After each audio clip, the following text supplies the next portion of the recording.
हल्का सा पेट निकला हुआ रहता है ना, तो छोटकी नहीं बच्ची पूछी, मम्मी मम्मी मम्मी इसमें क्या है? उसकी मम्मी बोली कि बेबी है बेटा, बेबी है, तुम भी कभी इसमें थी, बेबी है। तो फिर उसका हस्बैंड आ गया, उसका भी ऐसा था। उसकी छोटकी बेटी बोली कि मम्मी मम्मी इसका मतलब अंकल जी में है बेबी। ऐसा।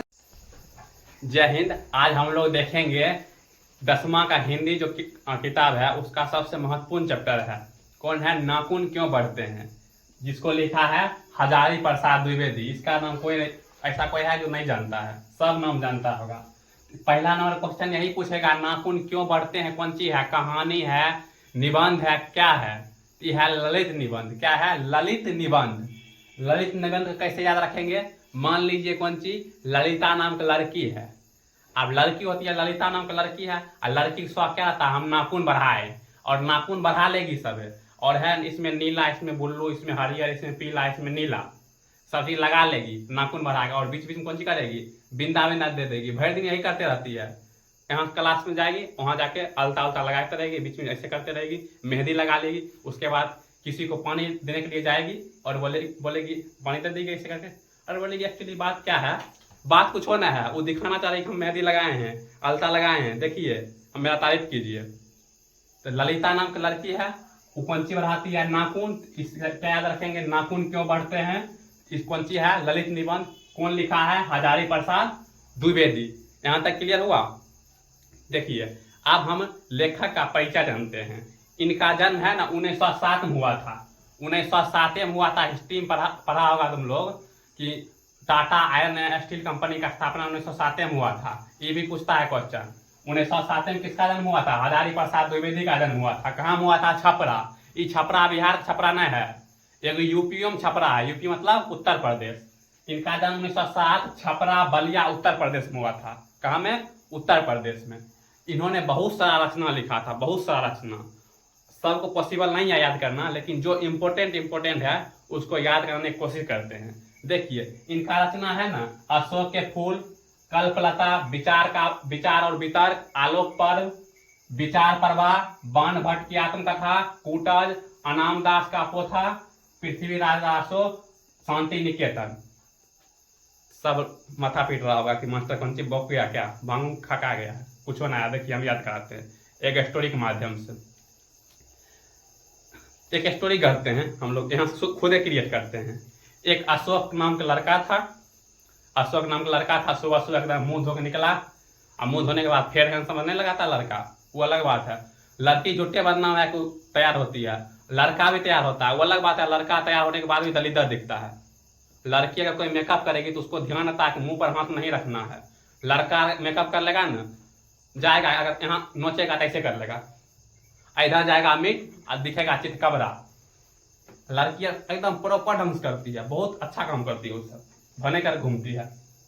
देखिए इसको कैसे याद रखते हैं। अशोक नाम का लड़का था, एकदम मुंह धोआ, फेयर हैंडसम लगाया, एकदम बाहर निकला तो एक है ना लता नाम की लड़की मिल गई उसको। लता नाम की लड़की मिल गई, वो भी उधर से जा रही थी, ये भी इधर से जा रहा था। वो भी हल्का जैसे दांत चार दी, दांत चारना मतलब हंस दी, ये भी मुस्कुरा दिया। अब बेचारा आ गया, इसको भर रात नींद नहीं हुआ, और आराम से मतलब उल्टलियां पुल्टलियां मार रहा आराम से। उसको यही याद आ रहा कि हम सुबह में गए थे, कोई मिल गई थी। उसके बाद क्या हुआ, अब उसके मन में है ना विचार उचार आने लगा कि कौन सी करे नहीं करे, बात आगे कैसे बढ़ाए। इसका है ना एक दोस्त था आलोक। कौन दोस्त था? आलोक। बोला कि आलोक से हम है ना कौन सी एकदम है ना विचार विमर्श करते हैं। आलोक के साथ भी विचार विमर्श करने के लिए गया। आलोक बोला देखो, अशोक है ना फूल देना था उसको, लता को। तो आलोक से पूछा कि फूल दे दे। तो आलोक पूछा कि तुम कितना दिन से उसको जानता है? बोलता हम कल जानते हैं। तो बोला कि पहले 6-7 महीना देख लो, पहले जान पहचान लो उसको, उसके बाद देना फूल जाने के लिए, फूल दे देना उसके बाद। ये अशोक रुकने वाला था। बोला आलोक बुढ़वा का पगला है, इसीलिए इसका बिहार नहीं होता है, बकलोल है। हाँ मैं एकदम पूरा ऐसे कलर कर लिया, एकदम करके फूल तोड़ा। अब फूल तोड़ा ऐसे पहले आलोक बोल दिया था अगर फूल देगा एक्सेप्ट कर ली, अगर ले ली तो अच्छा बात है, और नहीं लेगी ना समझ लेना कि तुमने लगेगा कि हार्ट में है ना, दिल में ऐसा लगेगा कि मतलब बाण लग गया। क्या लग गया? बाण लग गया, जैसे लक्ष्मण जी के लगा था बाण। तो ये बेचारा बुढ़वा क्या तुमको क्या था बुझने के लिए, चला गया फूल देने के लिए। अशोक चला गया फूल देने के लिए लता के पास। कहानी ध्यान सुनिएगा तभी याद होगा। लता के पास फूल देने के लिए चल गया। उसके बाद लता है ना, लता ऐसे ऐसे भाग रही है, वो भी दबा रहा है ऐसे ऐसे करके। ऐसे ऐसे आगे आगे जाके क्या है, बेली उड़ नहीं करता, बेली उड़ के ऐसे फूल दे रहा है। लता गई बिखिया, कूट दिया थुथुर है, थुथुर इसको कूच दी, थुथुर मारे हिल वाला सैंडल से, मतलब थुथुर की पूरा देह पर ऐसा 5-6 बार कूद गई एकदम। अशोक का हाल, अशोक नहीं रहा, अशोक एकदम शोक हो गया, एकदम मुंह कान एकदम यहाँ गड्ढा हो गया, ऐसा लगता उसका मुंह नहीं चंद्रमा है, पूरा अथी हो गया एकदम। बेचारा ले गया टूट। पूछी कि अशोक पूछा काहे मारी हमको, तुम तो हंसी थी उस दिन। वो बोले कि जरूरी थोड़ी है हंसेंगे तो अति दूसरा ही बात हो जाएगा, तुम्हारे मुंह उस दिन जुट्ठा लगल था इसीलिए हम हंस दिए। बेचारा इसको एकदम देवदास जैसा हाल हो गया। क्या जैसा हाल, देवदास जैसा हाल हो गया बेचारा। आप कुछ उसको है लगा था पृथ्वी पर कुछ ना है, उसको लगा था शांति उन्ति पृथ्वी पर है नहीं किया। वो शांति की तलाश किधर चल गया कि हम किधर शांत रहे। ऐसे भी सुना ऐसे बैठा रहता था नदी किनारा, सुना लगे, ऐसे लगे वैसे लगे, केसर बढ़ा लिया था, दाढ़ी बढ़ा लिया था, ऐसा लगा था कि बाबा बन गया है। अब देखिए ये कहानी कहने का मेरा तात्पर्य यही था कि ये सब याद हो जाए। जैसे अशोक नाम का लड़का था, अशोक का फूल कौन सी तोड़ा था, अशोक का फूल। लता नाम की लड़की थी, कल्पलता। विचार विमर्श किया था फूल देने से पहले, विचार और वितर्क किया था। उसके बाद किससे पूछा था, आलोक से पूछा था। उसके बाद आलोक भी विचार विमर्श किया था। आलोक बोला था अगर ले ली फूल सही बात है, नहीं तो तुम्हें दिन में क्या लगेगा, बाण। क्या लग जाएगा, बाण। तो बाण से बाण भट्ट की आत्म कथा। लड़की नहीं ली, उसके बाद 5-6 बार कूट दी, मुंह पर चढ़ कूद गई, कौन सी हो गया, कूटज। वो बन गया देवदास। देवदास से याद रखिए इसमें दास है, तो देवदास अनाम दास का पोथा। उसके बाद उसको लगा पृथ्वी पर कुछ न है, पृथ्वी राजरासो। वो निकल गया शांति खोज में, शांति निकेतन। ये कौन सी था, पत्रिका था। बोलेगा शांति निकेतन पत्रिका का संपादक कौन है, हजारी प्रसाद द्विवेदी। आशा करते हैं कि ये समझ में आया होगा। अगर गौर सुनिएगा समझ में आ जाएगा, ये नहीं कि ऐसे ऐसे करके। एक होता है लड़का आधे वीडियो देख के भाग जाएगा, और लड़की 2 मिनट देख के भाग जाएगी। हाँ कौन सी पढ़ा रहा है मास्टर, बकलोले है कि। उसके बाद देखिए इसको है ना पुरस्कार मिला था। पुरस्कार कौन सी के लिए मिला था, आलोक पर्व है ना, ये है आलोक पर्व, इसी के लिए है ना इसको पुरस्कार मिला था, साहित्य अकादमी पुरस्कार। ये क्वेश्चन बार बार पूछता है कि आलोक पर्व को के लिए हजारी प्रसाद द्विवेदी कौन सी मिला था, साहित्य अकादमी पुरस्कार। या उल्टा क्वेश्चन पूछेगा, हजारी प्रसाद द्विवेदी को साहित्य अकादमी पुरस्कार किस विधा मिला था, आलोक पर्व। किसमें, आलोक पर्व में। उसके बाद क्या हुआ, जब साहित्य अकादमी मिल गया तो एकदम इसका इज्जत बढ़ गया। भारत सरकार बोला कि पद्म भूषण दिया, कौन सी दिया, पद्म भूषण दे दिया। पद्म भूषण किसको बोलते देखिए, होता है भारत रत्न, भारत रत्न हो गया, हुआ पद्म भूषण, पद्मश्री, ये सब होता है। इसको मिला था पद्म भूषण। क्या मिला था, पद्म भूषण। इसको भी यादें करा देते हैं। जैसे इन्होंने क्या लिखा है, नाखून क्यों बढ़ते हैं। आप लोग एक्सरसाइज किए होंगे, ई है ना, ई 4-5 उंगली आप गोर में सताए होंगे। गोर क्या बोलते हैं, पदम बोलते हैं। जिसका हाथ छोटा होगा ना, या जिसका कमर नहीं रुझता होगा, उसका गोर में है नहीं सट पाता होगा। अच्छा ये मानिए जिसका गोर में इतना बच जाता होगा, उसका अगर नाखून बढ़ जाएगा तो गोर में ना सट जाएगा। गोर बोलते हैं कौन सी, पदम। नाखून अगर बढ़ाएगा तो कौन चीज सट जाएगा, पदम में। कौन चीज सट जाएगा, पदम में। तो हजारी प्रसाद द्विवेदी ने लिखा था नाखून क्यों बढ़ता है, उससे क्या याद रखेंगे, पद्म भूषण। किसको मिला था, हजारी प्रसाद द्विवेदी को। इनको एक उपाधि मिला था, दिलित को उपाधि। जैसे किसी को मिल जाता बकलोल को उपाधि, किसी को मिल जाता लेही को उपाधि, किसी को मिल जाता राय बहादुर को उपाधि, वैसे मिला था हजारी प्रसाद द्विवेदी के दिलित को उपाधि। यहाँ तक क्लियर हुआ। उसके बाद देखते हैं कहानी में 2 मुख्य पात्र है। एक है लेखक है खुद है, एक छोटकी बेटी है। छोटकी बेटी का नाम नहीं दिल है, लेखक का नाम दिल है कौन सी, हजारी प्रसाद द्विवेदी, एक का नाम नहीं दिल है। छोटा छोटा बच्चा ने हमेशा उल्टा पुल्टा सवाल पूछेगा। बच्चा तो क्या नहीं पूछता कि पापा पापा पापा आएगी इतनी तरह करेगी, पापा पापा पापा ये बताइए ना, तरबूजा मीठ लगता है, इसमें चीनी कौन मिलाया। तो पापा भी समझाने के लिए बोलता है, बच्चा है कुछ बोल देता है कि बेटा तुम जब सोई हुई थे ना, भगवान जी आए थे, तरबूजा में चीनी डाल दिए, ऐसे ऐसे बोल देते हैं। तो ऐसी ऐसी क्या होता है, छोटी छोटी बच्ची होगी। एक बार क्या हुआ था, एक बच्ची के यहाँ आया था ना, एक गेस्ट आ गया था। गेस्ट महिला थी, और महिला थी गर्भावस्था में। मतलब प्रेगनेंसी स्टेज में थी। प्रेगनेंसी स्टेज में रहेगी तो हल्का सा पेट निकला हुआ रहता है ना। तो छोटकी नहीं बच्ची पूछी, मम्मी मम्मी मम्मी इसमें क्या है? उसकी मम्मी बोली कि बेबी है बेटा, बेबी है, तुम भी कभी इसमें थी, बेबी है। तो फिर उसका हस्बैंड आ गया, उसका भी ऐसा था। उसकी छोटकी बेटी बोली कि मम्मी मम्मी इसका मतलब अंकल जी में है बेबी। ऐसा ऐसा क्वेश्चन नहीं पूछता है, अजीब में क्वेश्चन पूछेगी। ऐसी छोटकी थी बेटी, लेखक पास पूछते गई, पापा पापा नाखून काहे बढ़ते हैं, काहे बढ़ता है नाखून? इसमें पहला क्वेश्चन पूछेगा, किसने पूछा था लेखक से कि नाखून क्यों बढ़ता है? तो छोटकी बेटी। क्या था? छोटकी बेटी। तो उसके बाद लेखक को बच्चा कौन सी जवाब देता, तुम ही बताओ। बच्चा को उल्टा पुल्टा कुछ जवाब दे दिया। हालांकि समझाने की कोशिश किया था, लेखक तो साइंस पढ़ा नहीं था कि बेटा देखो यह है जिंदा लोहा, ये गया मोर, यहाँ कोशिका विभाजन होता है, जब मर जाता है इसको है ना, जिंदा वाला कोशिका जब मरता है इसको ठेल देता है, दम लगा कर हैया ऐसे ठेल देता है तो नाखून देता है बर। ऐसा थोड़ी साइंस वाला बताएगा, लेखक के अनुसार बताएगा। बता रहा था कि हमारा पूर्वज है आदि मानव थे। आदि मानव में क्या था? बंदर थे। अब बंदर के नाखूने उसका हथियार होता था। हथियार बोलते हैं अस्त्र। एक होता है शस्त्र। अस्त्र मतलब तलवार हुआ अस्त्र, ऐसे को मारे अस्त्र। और शस्त्र मतलब हुआ भाव वाली, नहीं देखते हैं कटप्पा ऐसे होता है रोकने के लिए, गोलका से रहता है ऐसे रोकने के लिए, गोलका से रहता है ऐसे रोकता है तलवार, उसको बोलते हैं शस्त्र। और तलवार बोलते हैं अस्त्र। तो मानव के लिए अस्त्र कौन सी था? नाखून था। क्या था? नाखून। कोई जानवर देखता था ऐसे नाखूने मार देता था। नाखून पहले ऐसा तो था एकदम मजबूत नाखून। आजकल भी किसी किसी में होता है प्रवृत्ति, लड़के नहीं तो ऐसा नाखून रहता है, गोसा के भमर लगी किसी कैसे करके, और पूरा पूरा ऊपर से एपिडर्मिस डर्मिस सब खखोल लगी। उसके बाद क्या था? सेकेंड नंबर होता था दांत। जैसे क्या हुआ, जानवर कैसे नाखून फाड़ दिया और दांत लेकर एकदम कच्चे पीस खा रहा है, एकदम कभी कुत्ता को मार दिया, कुत्ता के लेग पीस ऐसे खा रहा, छुच्छे खा रहा, नमक को नहीं मिलाया। उसके बाद में धीरे धीरे क्या हुआ, पकाना सीख गया। उसके बाद हल्का नमक डालना सीख गया।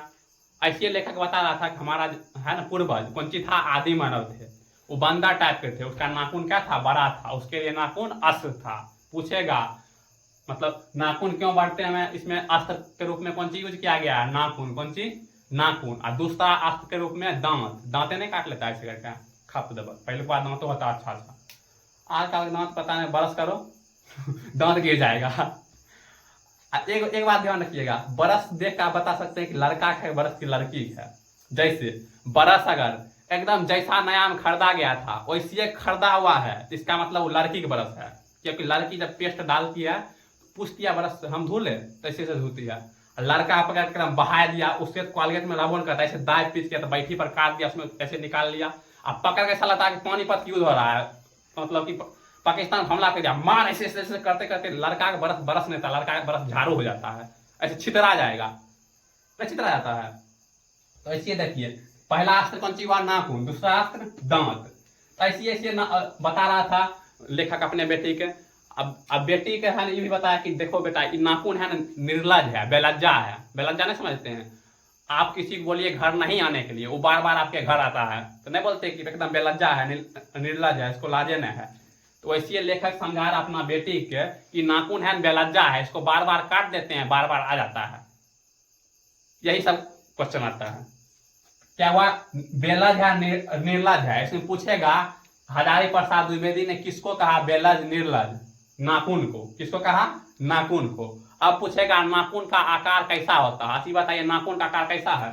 ऐसा है ना, ये उंगली है, मान लीजिए ये उंगली है, ऐसा नाखून का आकार ना है, ऐसा है आकार। ये क्या हुआ? चंद्राकार आकार ना है, चंद्र का आकार समान। तो पूछेगा नाखून का आकार कैसा होता है? चंद्राकार। कैसा? चंद्राकार। और किसी किसी को नाखून पसंद होता है बहुत सा, लड़का नहीं होता, लड़कों एक ये दो उंगली में है ना, इसमें पहले है ना नाखून बढ़ा लेता था, लड़का भी इसमें अलता घस लेता था, अलता नहीं घस लेता था। पूछेगा कौन से देश के लोग को बड़े बड़े नाखून पसंद थे? उस समय हुआ करता था गांधार देश। कौन देश? गांधार देश। ये क्वेश्चन पूछा गया बार बार। पूछेगा कौन सा देश के लोग के नाखून बड़ा बड़ा रखना पसंद करता था? गांधार देश। कौन देश? गांधार देश। अब देखते हैं, आगे बढ़ते हैं। इसकी छोटकी बेटी बहुत पूछी, पापा पापा उस समय है सिर्फ लोहे लेके मतलब नाखून लेके कैसे से करता था? उस समय लोहा नहीं था। बोला बेटा लोहा उस समय नहीं था, लोहा का खोज किया है आर्यन। आर्य किया है खोज। कौन किया? आर्य। आर्य मतलब नहीं समझे? जैसे जनजाति होता है, मुंडा जनजाति हुआ, सैंपियन जनजाति हुआ, नीलगिरी जनजाति हुआ, अंडमान की जनजाति हुआ, वैसी जनजाति है आर्य। आर्य किया था लोहा खोज। इसमें पूछेगा लोहा खोज किसने किया था? आर्य किया था। आर्य है ना, आगे चल के हिंदू कहलाया। कौन सी कहलाया? हिंदू, मतलब सनातन धर्म। यहां तक क्लियर? अब देखिए, अब है ना लेखक अपने बेटे को समझाता है कि है ना ये नाखून बार बार बढ़ता है ना, ये हम लोग का आदि मानव का याद दिलाता है कि हमारे पूर्वज थे ना जानवर थे। तो इसका मतलब हम भी है, ये नाखून जो बार बार बढ़ता है तो याद दिलाता है कि हम भी कभी न कभी जानवर थे। क्या थे? जानवर थे। कितना भी सुंदर हो जाए लेकिन कभी न कभी हम लोग जानवर थे। पूछेगा कि नाखून कौन चीज की याद दिलाता है? इसी को शुद्ध हिंदी बोलते हैं पुरनका याद आना।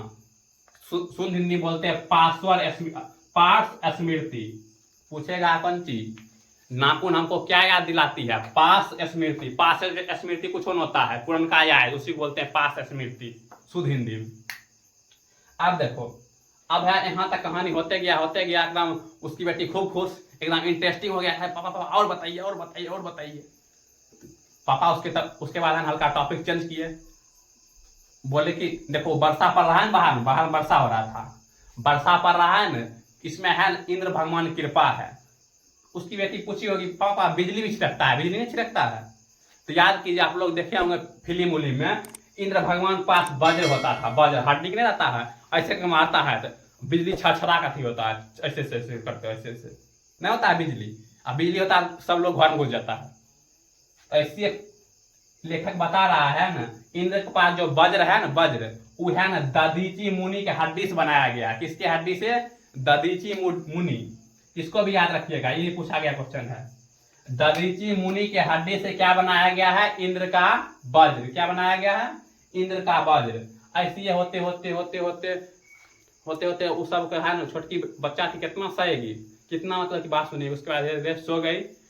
सोने वाले थी तो उससे पहले लेखक कुछ बात बोल दिया कि देखो बेटा, जो पुराना था, पुराना में ऐसा बात थोड़ी है, पुराना में सब चीज अच्छा ही था, और जो नया है इसमें सब चीज खराबे है। अभी नहीं होता है, मतलब कोई अभी काला खड़ा कर लिया, कोई पोत लिया, कोई चूल खड़ा कर लिया, कोई ऐसे मुर्गा कट लिया। पुरनका जमाना में बोलता है कि धोती पहनता था, कुर्ता पहनता था, ऐसा थोड़ी है। देखिए पुरनका जमाना में बहुत सारा चीज अच्छा था, लेकिन बहुत सारा चीज खराब भी था। जैसे सती प्रथा हो गया, अब किसी का हस्बैंड मर जाए तो उसी की चिता को पत्नी जला दीजिए, कोनो न्याय हुआ? ये अच्छा बात थोड़ी है, खराब बात है। यही मतलब कि एक कालिदास बड़ी फेमस अभी लेखक हुए, वही बोले कि जो पुराना चीज है, यहाँ लिखा हुआ है, कालिदास ने कौन सी कहा था?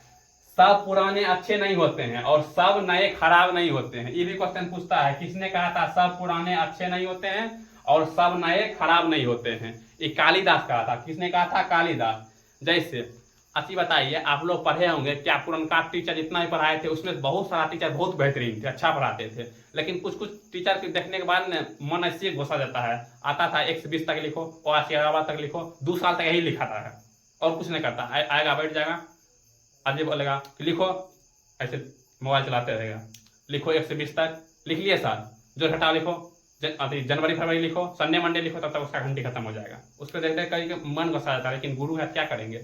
यही। और अभी जो नया नया गुरु आया है उसमें थोड़ी है कि सब खराबे है। यही कालिदास क्या बोलना चाहता है? सब पुराने अच्छे नहीं होते हैं और सब नए खराब नहीं होते हैं। इस पर एक आधे क्वेश्चनों पूछा जाएगा कि बढ़ते नाखून किसकी याद दिलाती है? तो बढ़ते नाखून हमारी पासवर्स की याद दिलाती है, मतलब पुराने याद दिलाती है। और याद ये भी दिलाती है कि हम पुराने जमाने में क्या थे, हमारे पूर्वज जानवर थे, तो हम भी जानवर के लक्षण इन नाखून दिखाता है। यही लिखना है। आगे कौन सी है? नाखून को अपने अस्त्र के रूप में देखना कहाँ तक उचित है? उचित बहुत जगह तक है। देखिए पुराना जमाना में कुछ था नहीं, थोड़ी था, लोहा वा खोज थोड़ी हुआ था, आर्यन आया था तब लोहा खोज हुआ था। पहले तो नाखून से चीर फाड़ देता था, किसी में लड़ाई होता था नाखून एक भवन उमर लेता था, पलट लेता था, झोट्टा खींच लेता था, पत्थर, उसके बाद पत्थर आया, पत्थर से फेंक देता था मुँह पर, थुथुर कुचा जाता था, अजबे थुथुर ने अजबे दिखने लगता था। उसके बाद देखिए, उसके बाद ये कहानी लगभग इन हो जाता है। यहाँ से न हो सकता है एकाध ऑब्जेक्टिव मिस हो गया होगा, या मतलब मानिए ना लगभग बने जाएगा। यहाँ से आपको कोई दिक्कत नहीं होने वाला है। जब भी आप वीडियो देखिएगा पूरा मतलब देखिएगा, नहीं तो नहीं देखिएगा, कोई फायदा ना होगा। आधा वीडियो क्या फायदा होगा? अगर फायदा उठाना चाहते हैं पूरा देखिए, अगर अच्छा लगे तो इधर उधर फैला दीजिए, और क्या कर सकते हैं, नहीं अच्छा लगे इस पर बातें ना आप पर डिपेंड करता है। तब तक ले जय हिंद।